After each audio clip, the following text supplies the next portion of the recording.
So far, everything that we've been learning, it seems like we've sort of had 2 lessons. And right now in this video, they're going to come together. So we are going to connect evaluating exponents and all the things that we've learned about exponents to tables of exponential functions. So let's say we had a function, let's say we had a function f of x is equal to 2 times 3 to the x power. Now, before we've been filling out functions and we've been filling out tables of functions, and we've been saying, well, this, so if we work on this, if we do that and say, well, here's a table, and we'll fill out the table, and this is x and this is y. We could call it f of x if we wanted. And we'd have a table of functions here, and we'd say, well, our initial value, is, let's say we'll start 0 there, and that would be 2. And we could go forwards, and we can go backwards. And our growth factor is 3, so each time we multiply by 3. So 2 times 3 is 6. 6 times 3 is 18. 18 times 3 is 54. And we can also go back. If we divide 2 by 3, we get 2/3. And if we divide 2/3 by 3, we get 2/9. And we had to work really hard to get there. And I want to show you now another way that we can think about this. We can think about this using evaluating exponents.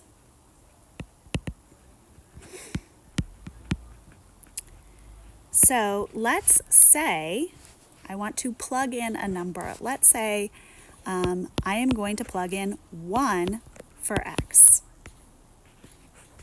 f of 1. That would be 2 times 3. Now we're plugging in a number to the 1 power. 2 times 3 is 6. Notice when x is 1, y is 6. When x is 1, y is 6. Let's try another number. Let's say we want to plug in f of 2. 2 times 3, 2, right? So I'm plugging in 2 for x, and it shows up right there. So what this is 2 times 3 times 3. Well, 2 times 3 times 3, we could call that 2 times 9, or we could call it 6 times 3. In either case, we'll get 18. And notice that when I plug in 2, my output is 18, 2, 18. Let's keep going. Let's try another example. What if I have f of 3? I'll have 2 times 3 cubed, because whatever I plug in for x here is the value I put for x there. Now, when I multiply this out, I have 2 times 3 times 3 times 3. I could think about this as 2 times 27. I could think about this as 6 times 9. In either case, I should get 54. And when I look up here, when I plugged in 3, I got 54. It's almost like magical when I do this. Now, let's look at some of our other numbers here that were kind of giving us some more trouble when x is 0 or negative.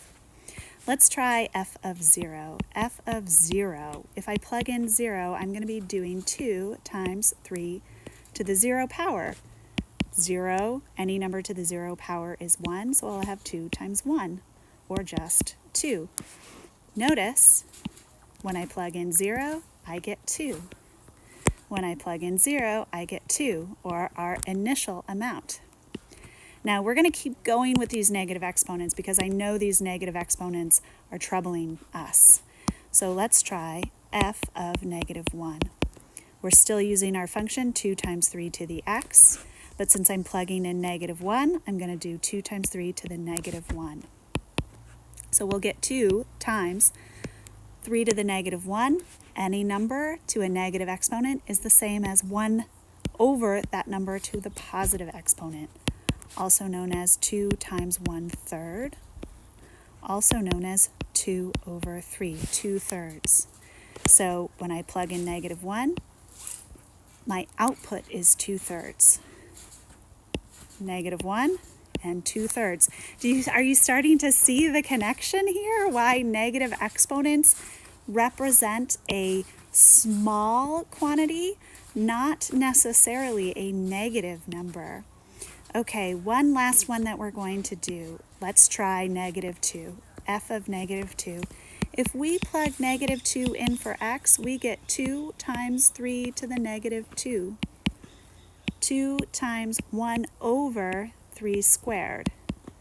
2 times 1 over 9, or 2 over 9. So when I plug in negative 2, my output is 2 over 9. When x is negative 2, y is 2 over 9. Let's see that in the table. Negative 2, 2 over 9. Voila! There it is, guys. Connections.